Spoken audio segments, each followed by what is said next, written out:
dahulu ya. Ustaznya.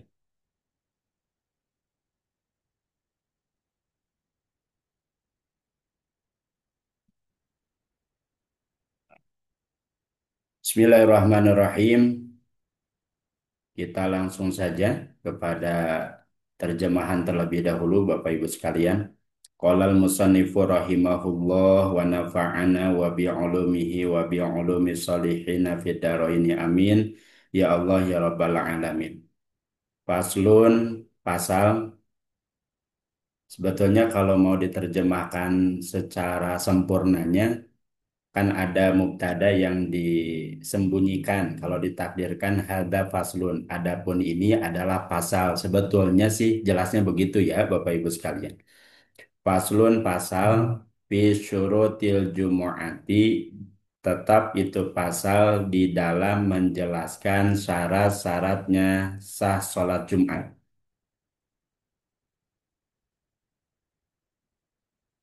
Fi syurutil jumu'ati, tetap itu pasal di dalam menjelaskan syarat-syarat sahnya sholat Jumat gitu.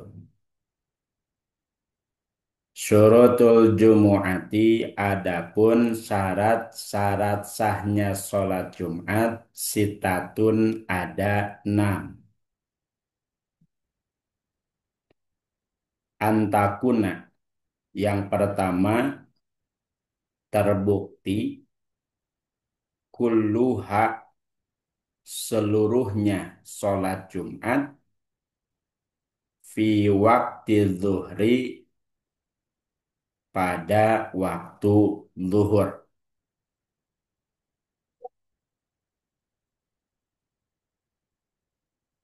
Yang kedua, wa antuqoma, sholat Jumat didirikan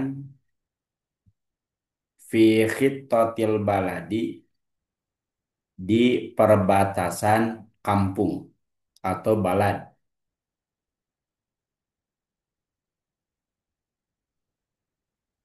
Wa antusolla, yang ketiga, sholat Jumat dilaksanakan jamaatan, secara berjamaah. Wa ayyakunu, yang keempat, terbukti jamaahnya arba'ina, terdiri dari 40 orang.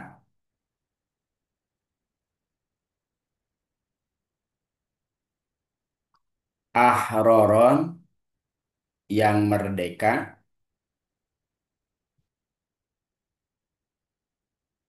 Zukuron, laki-laki. Baligina, yang sudah balik semuanya. Mustautinina, yang mustautin semuanya.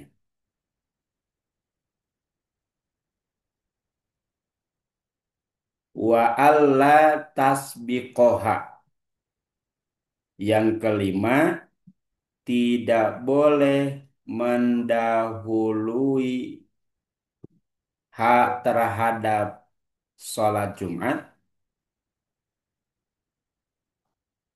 Wala tuqarina, dan tidak boleh membersamai hak terhadap sholat Jumat.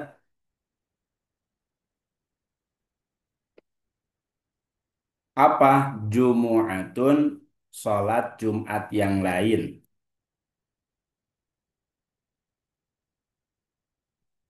Fitil kalbaladi,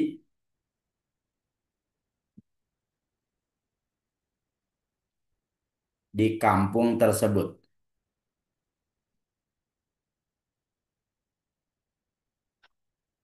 Wa ayyataqaddama, dan yang keenam, mendahulukan hak terhadap sholat Jumat Khutbatani, dua khutbah. Mangga Bapak Ibu, barangkali ada yang mau membaca, dipersilakan. Izin Tats. Mangga, Ustadz Ari, silakan.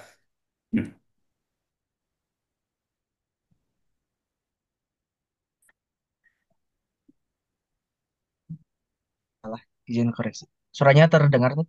Ada, mangga Ustadz. Eh, baik, Bismillahirrahmanirrahim. Faslun Arya Astagfirullah. Adapun ini ji pasal fi surutil Jum'ati, tetap itu pasal di dalam menjelaskan syarat-syarat sholat Jumat. Surutul Jum'ati, adapun syarat-syarat sahnya sholat Jumat, sitatun itu ada 6. Antakuna, yang pertama terbukti kulluha, seluruhnya sholat Jumat fi waktu zuhri pada waktu zuhur. Wa antukoma wa antukoma, sholat Jumat didirikan fi hitotil baladi, di perbatasan kampung. Wa antusolla, dan yang ketiga sholat Jumat dilaksanakan jamaatan secara berjamaah. Wa ayyakuna, yang keempat terbukti naon apa jamaahnya, arba'ina itu berjumlah 40, ahroron yang merdeka, zukuron laki-laki, balighina yang sudah balik semuanya, mustautinin yang mustautin semuanya. Wa alla tasbiqo, yang kelima tidak boleh mendahului membersa, hak terhadap sholat Jumat, wala tuqorina, dan tidak boleh membersamai hak terhadap sholat Jumat, apa Jumatun, sholat Jumat yang lain, fitil kalbaladi, di kampung tersebut.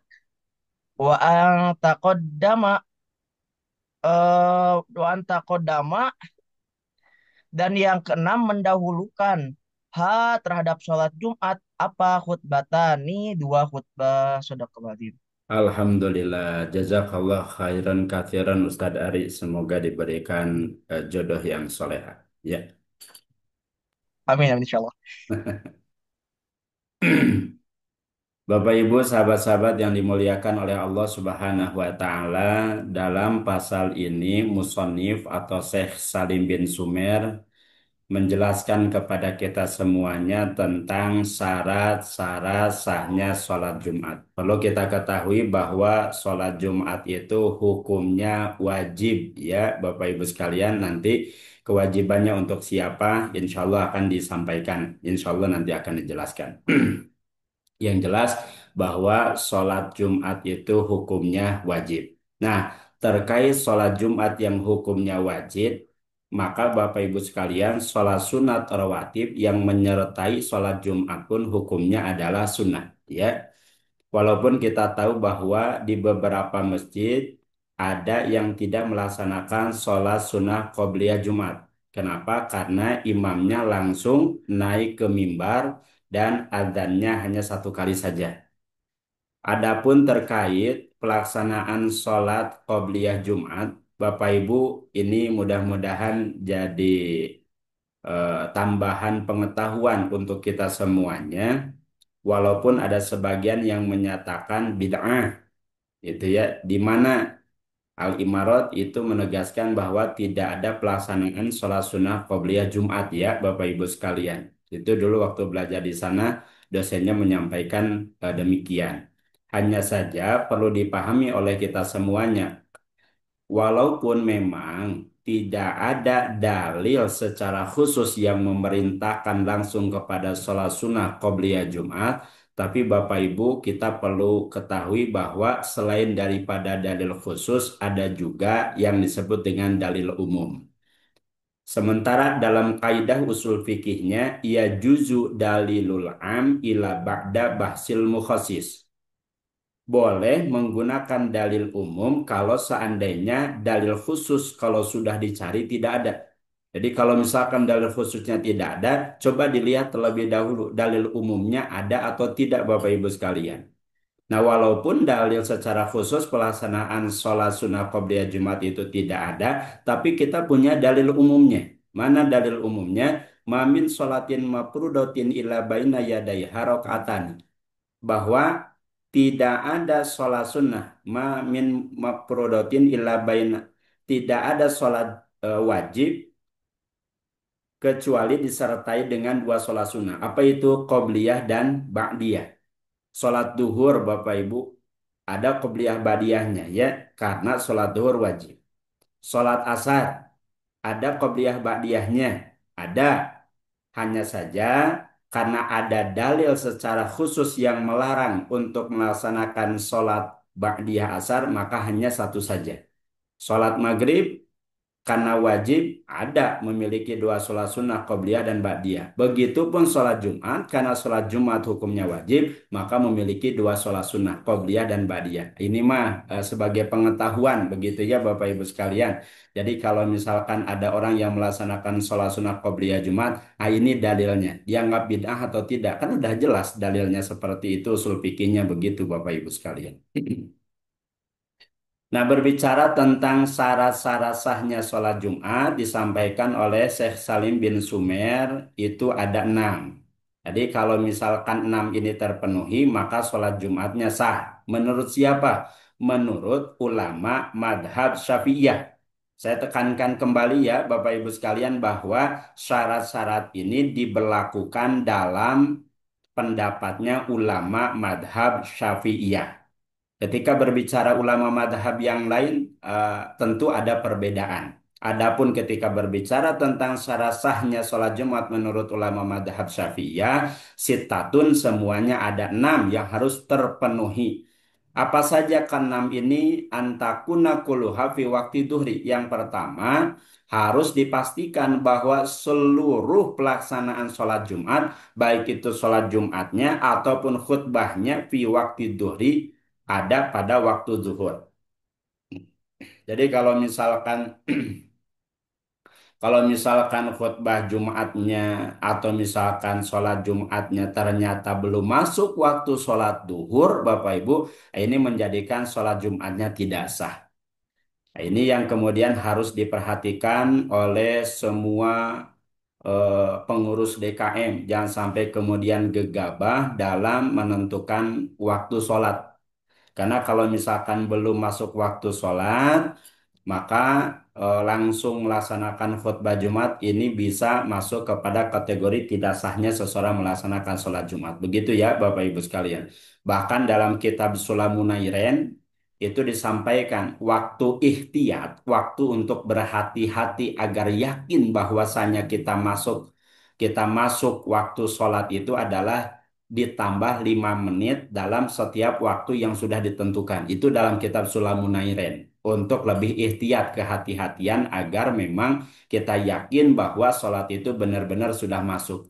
Maka saran saya Bapak Ibu ketika kemudian kita mau sholat, selesaikan saja azannya terlebih dahulu. Jangan sampai kemudian Allahu Akbar, sholat langsung begitu ya. Khawatir belum masuk kepada waktu sholat yang sesungguhnya. Itu dalam kitab Sulaiman disampaikan demikian Bapak Ibu. Jadi yang pertama syarat sahnya sholat Jumat itu harus semuanya ada di waktu sholat zuhur. Sudah masuk waktu sholat zuhur. Begitu ya Bapak Ibu. Wa antuqama fi khitatil baladi, dan yang kedua didirikan sholat Jumat itu di mana? Di perbatasan kampung. Maksudnya apa? Di permukiman penduduk, maksudnya begitu. Jadi ulama madhab Syafi'iyah mensyaratkan sholat Jumat itu bukan di tempat-tempat yang tidak ada penduduknya sama sekali. Seperti misalkan di hutan yang tidak ada penduduknya sama sekali, maka tidak ada kewajiban untuk melaksanakan sholat Jumat. Tidak sah seseorang melaksanakan sholat Jumat di tempat yang memang di tempat tersebut tidak ada penduduknya sama sekali. Itu yang dimaksud dengan wa antuqama fi khitatil baladi, begitu ya. Imam Bukhari menjelaskan dalam bab ini lebih kepada di kota ataupun di desa yang ada penduduknya, Bapak Ibu sekalian. Nah, nanti akan muncul pembahasan-pembahasan terus gimana atuh hukumnya. Kalau misalkan sholat Jumatnya di mana di hutan, seperti kalau siswa sedang melaksanakan orientasi. Atau misalkan santri SSG sedang melakukan pelatihan di mana di hutan di Cijangil, turun nggak bisa. Insya Allah nanti akan ada pembahasannya. Mudah-mudahan nanti ada yang bertanya seperti ini. Bapak Ibu yang dirahmati oleh Allah Subhanahu wa taala, termasuk juga gimana kalau misalkan sholat Jumat dilaksanakan di kantor-kantor atau misalkan sholat Jumat dilaksanakan di sekolah begitu ya. Mudah-mudahan nanti ada pertanyaan ini. Kalau ada pertanyaan ini nanti saya jawab. Bapak Ibu yang dirahmati oleh Allah Subhanahu wa taala, itu syarat yang kedua, jadi dilakukan di mana? Di tempat yang memang di permukiman yang memang ada penduduknya. Wa antu dan yang ketiga syarat sholat Jumat itu sah jika dilaksanakan jamaatan secara berjamaah. Jadi kalau misalkan dilaksanakan sendiri udah jelas sholat Jumatnya tidak sah karena wa antu jamaatan dilakukan sholat Jumat itu secara berjamaah. Wa ayyakunu hanya saja bukan hanya sekedar berjamaahnya saja. Ada ketentuan menurut ulama madhab Syafi'iyah sah sholat Jumat itu minimal adalah arba'ina terdiri dari 40 orang. Sekali lagi ini ulama madhab Syafi'iyah ya. Saya belum berbicara menjelaskan tentang ulama mazhab yang lain. Karena kalau misalkan berbicara ulama mazhab yang lain seperti mazhabnya Imam Malik bukan 40 orang ketentuannya, tapi berapa? 12 orang Bapak Ibu sekalian. Termasuk juga kalau misalkan pendapatnya ulama mazhab Hanafi bukan 12 orang lagi. Karena yang dimaksud dengan jamaah itu menurut Imam Hanafi berapa? Dua orang. Kalau harus dilakukan secara berjamaah, maka tentu sholat Jumat pun dilakukan cukup hanya dua orang saja. Gitu ya Bapak Ibu sekalian. Nah ini diangkat dalam pembahasan ini karena memang penjelasannya daripada ulama madhab Syafi'iyah. Karena menurut ulama madhab Syafi'iyah, jamaah itu harus terdiri dari 40 orang. Kalau kurang dari 40 orang, maka sholat Jumatnya tidak sah. Sekalipun nanti ada yang lain pendapatnya Imam Nawawi. Gimana kalau seandainya kurang, Ustadz, begitu ya. Satu kampung, memang penduduknya di sana mustautin, mukimin juga ada, tapi kurang daripada 40 orang. Nanti ada pendapatnya ulama madhab Syafi'iyah yaitu Imam Nawawi daripada pendapat yang dikukuhkan, berbeda daripada pendapat yang dikukuhkan. Jadi ada dua nanti pendapatnya. Karena menurut Imam Nawawi mah kalau seandainya kurang bahkan Syekh Abu Bakar Syato dalam kitab I'anatul Talibin kalau kurang nggak apa-apa lanjutkan saja laksanakan sholat Jumatnya. Begitu Bapak Ibu ya. Syekh Abu Bakar Syato dalam kitab I'anatul Talibin. Bahkan bukan hanya 40 orang menurut ulama madhab Syafi'iyah, 40 itu juga ahroron semuanya harus merdeka. Dzukuron laki-laki. Karena kalau misalkan laki-lakinya ada 30 ditambahkan misalkan perempuan 10. Perempuan boleh kan melaksanakan sholat Jumat. Tapi tidak termasuk ke dalam syarat keabsahan sahnya sholat Jumat. Walaupun perempuan boleh ikut melaksanakan sholat Jumat sekalipun tidak wajib begitu ya. Ketika ikut ditambah dengan perempuan 10 jadi 40, nah ini tidak mencukupi. Kenapa? Dzukuron 40 itu harus laki-laki semuanya. Baligina harus sudah balik semuanya. Kalau ada anak kecil yang menggenapkan jumlahnya 40 padahal yang sudah balik hanya misalkan 35, sisanya 5 anak kecil yang belum balik ini juga tidak mencukupi jumlah daripada arba'ina yang dimaksud. Kemudian Bapak Ibu sekalian mustautinin. 40 orang juga harus mustautin. Mustautin itu Bapak Ibu sekalian berbeda dengan mukimin ya. Mukimin itu orang yang kemudian pergi di satu tempat dan dia nanti akan kembali ke tempat asalnya. Itu mukimin kan ya. Sekurang-kurangnya disebut mukimin itu adalah 4 hari 4 malam. Itu disebut mukimin. Tapi kalau mustautin, yang dimaksud dengan mustautin adalah orang yang memang penduduk asli kampung tersebut.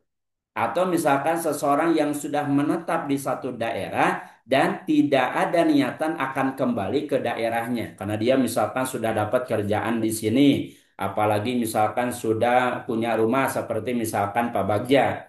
Pak Bagja sudah punya rumah di sini. Kemudian juga sudah punya pekerjaan di sini. Sehingga menetap di sini ada disebut mustautinin, disebut dengan mustautin, bukan hanya lagi sebagai mukimin tapi mustautin. Nah, yang dimaksud menurut ulama madhab Syafi'iyah Syekh Salim bin Sumya di sini adalah 40 itu semuanya harus mustautin. Tapi sekali lagi nanti berbeda ketika membahas terkait pendapatnya ulama mazhab Hambali, nggak usah harus mustautin.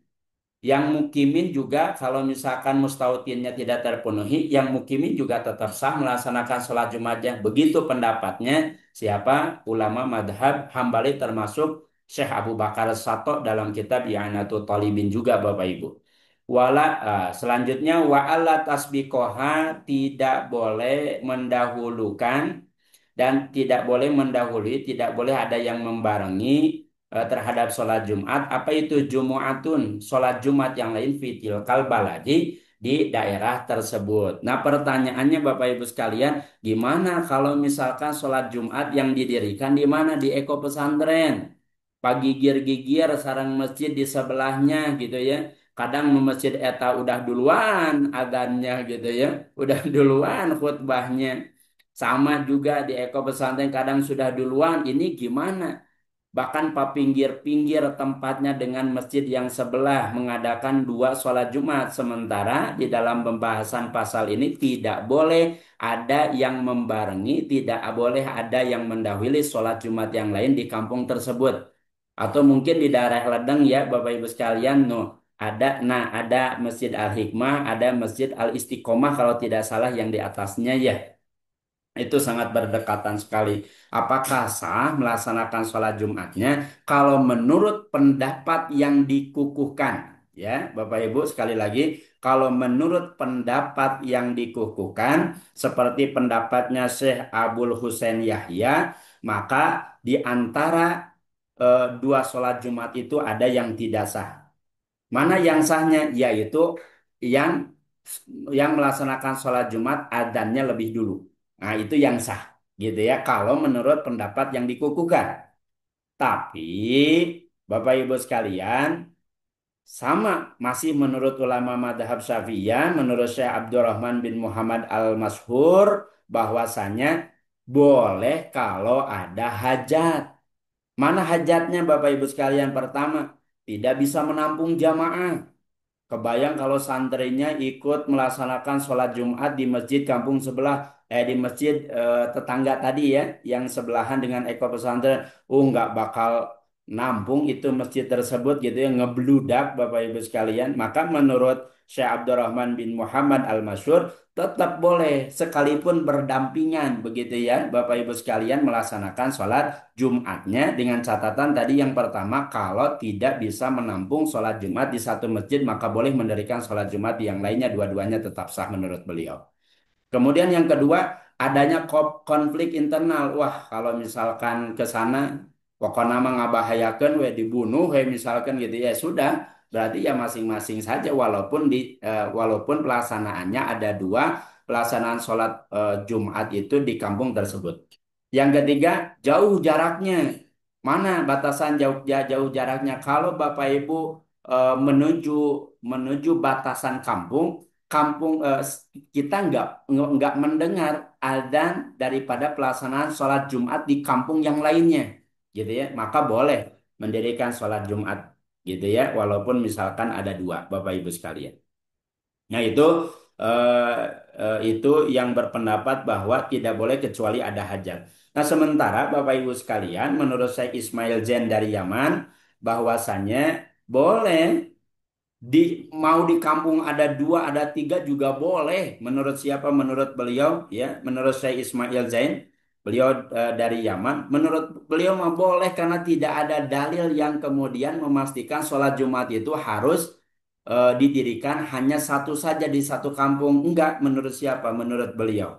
Hanya saja beliau mensyaratkan hanya kalau mau di satu kampung ada satu, dua, tiga, masing-masing terdiri dari 40 orang. Itu menurut beliau. Bahkan yang ketiga pendapatnya Syekh Abdul Wahab Al-Asy'arani boleh asalkan tidak menimbulkan fitnah. Karena kenapa di zaman Rasulullah hanya satu? Karena kalau ada dua sholat Jumat, khawatir nanti timbul fitnah, khawatir disangka membangkang begitu ya, menyelisihi daripada kepemimpinan Rasulullah Shallallahu Alaihi Wasallam. Dan sekarang mas seiring terus berkembangnya waktu, sekalipun ada dua Jumat, itu tidak akan menimbulkan fitnah, Bapak Ibu sekalian. Menurut Syekh Abdul Wahab Asy'arani mah boleh Bapak Ibu gitu ya. Tapi kalau kembali lagi pendapat yang dikukuhkan menurut Syekh Salim bin Sumed dalam kitab Safina ini, maka harusnya sih tidak boleh ada yang mendahului, tidak boleh ada yang membarengi terhadap sholat Jumat, yaitu sholat Jumat yang lainnya. Wa ayyataqaddamaha, dan mendahulukan sholat Jumat itu khutbatani dengan dua khutbah. Jadi kalau misalkan ada orang yang melaksanakan sholat Jumat tidak ada dua khutbahnya, maka ya tidak sah sholat Jumatnya. Begitu Bapak Ibu sekalian penjelasannya, sekalipun singkat dan sederhana, tapi insya Allah mudah-mudahan bisa memberikan manfaat, menambah keilmuan untuk kita semuanya. Terima kasih banyak, mudah-mudahan ada manfaatnya. Mangga dikembalikan kepada Ustadz Fajar, barangkali ada yang mau ditanyakan. Terima kasih, Mangga. Baik, terima kasih Ustadz Hendra atas penjelasannya. Ini sudah ada 3 orang yang raise hand. Silakan yang saya lihat terlebih dahulu dari Ibu Arianti. Mangga Ibu. Oh iya, terima kasih Ustadz. Hapunten eh, ditutup itunya apa videonya. Oh, Ini no. Ustadz Hendra tukang kampung itu ada masyarakat gitu. Ketika dia mau melaksanakan Jumat, tapi di masyarakat tersebut tidak ada yang paham tentang agama, misalnya tidak ada yang jadi khutbahnya atau seperti itu. Sementara kan salah satu syaratnya Jumat itu harus apa ada yang khutbahnya. Apakah itu bisa dilaksanakan sholat Jumatnya itu? Terus yang keduanya, ketika seseorang mau sholat Jumat, tetapi syarat sholat Jumat itu kan harus mendengarkan dari khutbah sampai akhir. Nah, ketika itu ketinggalan atau nundutan, apakah dia harus sholat duhur atau sholat Jumatnya tidak sah gitu? Yang kedua itu mungkin mereka melaksanakan sholat Jumat, tapi tidak mendengarkan penyampaian khutbah Jumat secara keseluruhan, begitu ya Bu Yanti ya? Ya, gitu. Baik, Jadi nundutan gitu, jadi nggak mendengarkan apakah sah sholat Jumatnya atau memang harus sholat duhur gitu. mohon. Ustadz Nuhun. Komo seperti Aceng Fadilah mah begitu ya. Kalau sholat Jumat teh nyender we kana tihang teh gitunya Ceng. Astagfirullahaladzim. Pak Opik gitu ya. Nyender ke mana ka tihang teh gitu tah. Aduh raos menuju sholat Jumat begitu Ustaz Fajar. Mungkin ini yang tidak pernah dirasakan oleh Teh Tiara, Teh Irma, Teh Ami begitu ya. Karena tidak pernah melaksanakan sholat Jumat seperti apa. Mangga, saya jawab dulu Ustaz Fajar atau saya tampung? Boleh Ustadz langsung dijawab aja. Baik. Yang pertama, kalau di satu kampung bararodok,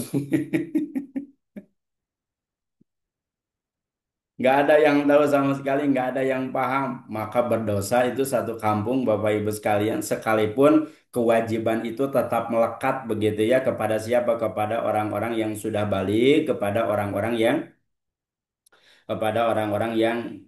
sudah balik atau kepada orang-orang yang sudah terbebani dengan hukum taklif ya. Maka sekalipun dia sudah balik, itu tidak akan pernah menghilangi daripada kewajiban untuk melaksanakan sholat Jumatnya. Terus gimana Ustadz? Nya manggil atuh gitu kan. Manggil Ustadz yang memang paham, nanti bisa ada pengajaran, mungkin bisa dipanggil, diundang Ustadz Hendra begitu ya ke kampung tersebut Bu Yanti begitu. Supaya ada pelatihan khutbah Jumat. Apalagi sekarang mah kan sudah banyak. Ustadz Bagja juga sekarang sudah mengisi kajian ceramah di mana-mana. Ustadz Bagja ya, Alhamdulillah, Masya Allah ya Karim. Wah, Masya Beliau juga Allah, Pak ketua Ustadz DKM Bagja. begitu. Gurunya kan Ustadz Hendra, gurunya. Panggil lah Ustadz Bagja. Kayak. Mohon maaf Bapak Ibu. Nah, Bu Yanti begitu ya. Jadi sekalipun misalkan barodo, tetapi kewajiban etema malekat begitu. Kalau tidak dilaksanakan ya berarti berdosa. Terus gimana caranya ngundang? Gitu ya, ngundang salah satu ustadz untuk memberikan pemahaman terutama terkait sholat Jumatnya. Begitu Bu Yanti ya. Kemudian yang kedua, Siap. lamun misalkan Pak Opik teh kalakah bobo bobo sholat Jumat teh gitu orang lain mah mendengarkan sholat Jumat dia mah hente gitu maka insya Allah tetap dianggap sah sholat Jumatnya Bu Yanti begitu ya tetap sah dianggap Mm-mm. sholat Jumatnya kenapa karena memang tadi satu tetap terdiri dari 40 yang keduanya asal syarat rukunnya tetap terpenuhi begitu jadi dianggap tetap sholat Jumatnya sah dilaksanakan Siap, Ustaz. kemudian udah dua ya Ya, cuman dua Udah. Ustaz. siap. Baik, pertanyaan berikutnya dari kolom chat Ustaz dari Bagja.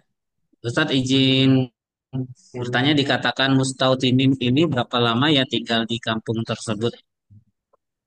Gitu Kan Ustaz. tadi Mustautin itu ada dua kategori ya. Ada dua kategori. Yang pertama adalah orang yang asli kampung tersebut.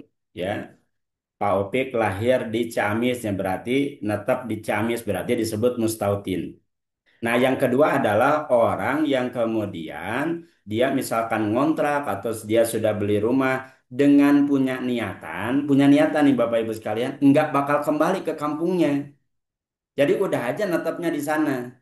Mual kembali ke mana ke kampung nah begitu ya kan kalau santri mah di sini hanya 3 tahun ada niatan nanti kembali ke ya, kampungnya masing-masing orang-orang yang kemudian apa namanya yang kemudian ngekos yang kemudian mahasiswa nanti dia punya niatan kembali ke kampungnya masing-masing. Nah kalau mustautin itu adalah orang yang dia sudah menetap di sana walaupun bukan lahir di sana tapi sudah tidak punya niatan lagi mau kembali ke Purwakarta contoh misalkan saya Bapak Ibu sekalian abdi mah tos tegaduh niatan bade uih di ka Purwakarta tos saya bade di Bandung gitu da tos gaduh pada melan di Bandung gitu Insya Allah mudah-mudahan Ada pituan apotek Ustadz ya.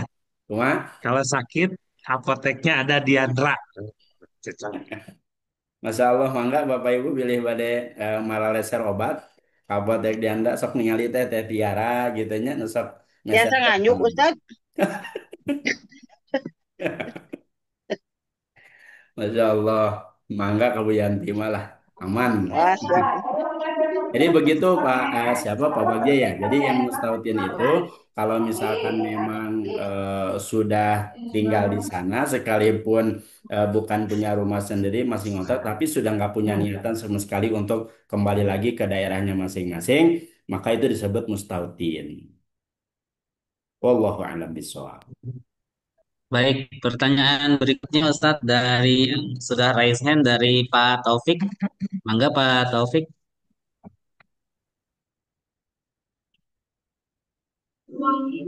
Izin bertanya, boleh Ustaz, Ya, nanti terkait dengan Mustautin ya tadi.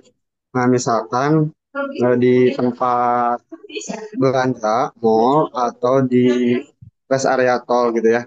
Yang boleh jadi mungkin penduduk tetapnya sedikit, bagian besar itu yang singgah di situ, ataupun yang memang cuman kerja aja dan pulangnya itu memang beda kampung misalnya gitu. Jadi memang cuman kerjanya saja di situ, tidak menetap di situ. Dan sebagian besarnya juga yang hanya singgah saja.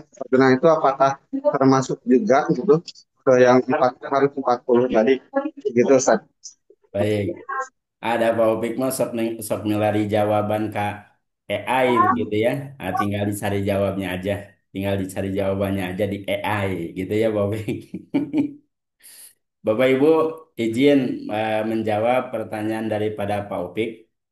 Tadi sebagaimana yang disampaikan Syekh Abu Bakar Sato dalam kitab I'anatul Talibin termasuk juga pendapatnya Imam Hambali Bapak Ibu sekalian begitu ya. Jadi sebetulnya pendapat yang lainnya itu tidak harus mustautin walaupun yang dikukuhkan oleh ulama madhab Syafi'iyah itu mustautin. Tapi menurut tadi Syekh Abu Bakar Syato, termasuk juga Imam Hambali, bahkan termasuk Imam Nawawi sendiri dalam ulama madhab Syafi'iyah, tetap memperbolehkan Bapak Ibu sekalian sekalipun bukan mustautin gitu ya, sekalipun bukan mustautin, hanya sekedar mukimin saja, atau misalkan hanya sekedar punten tadi di rest area, atau misalkan di persekolahan kan begitu ya. Sekolah secara umum kan suka ada sholat Jumat yang dilaksanakan di sekolahnya masing-masing, atau sholat Jumat yang dilaksanakan di kantor-kantor, di perkantoran atau di perhotelan ya Bapak Ibu sekalian.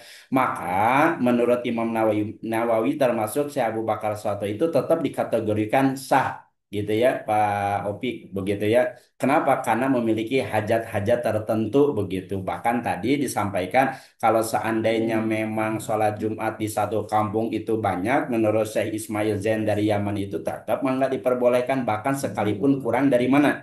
Sekalipun kurang daripada 40 gitu ya. Mustautin termasuk 40 itu hanya pendapat daripada ulama mazhab Syafi'iyah saja yang mengasumsi bahwasanya ya sholat Jumat itu harus 40 karena dalam hadisnya dulu ketika Rasulullah melaksanakan sholat Jumat dengan para sahabat jumlahnya 40. Kan bisa saja pada saat itu kebetulan bukan menjadi jumlah yang tetap menjadi 40 begitu Pak Upik. Mudah-mudahan sih bisa ditangkap jawabannya. Kalau belum jelas mangga bisa dicari di AI begitu ya.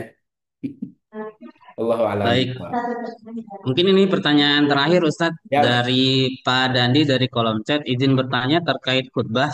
Bagaimana hukumnya imam dan yang khutbahnya itu berbeda, Ustadz? Misalkan yang khutbah si Zaid, yang imamnya itu Umar. Bagaimana hukumnya?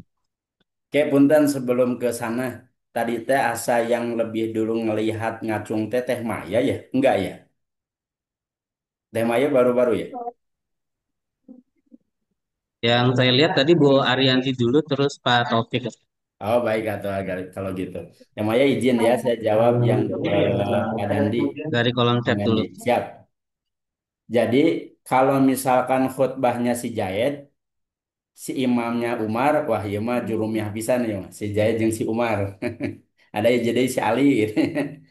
Si Zaid, terus kemudian yang sholatnya, yang imamnya si Umar, tetap sah Bapak Ibu sekalian karena tidak ada mensyaratkan sholat Jumat itu imam dan khutbahnya harus sama. Kan begitu ya? Lamun teu sah, sholat Jumat di Darut Tauhid mual sah eta Bapak Ibu sekalian.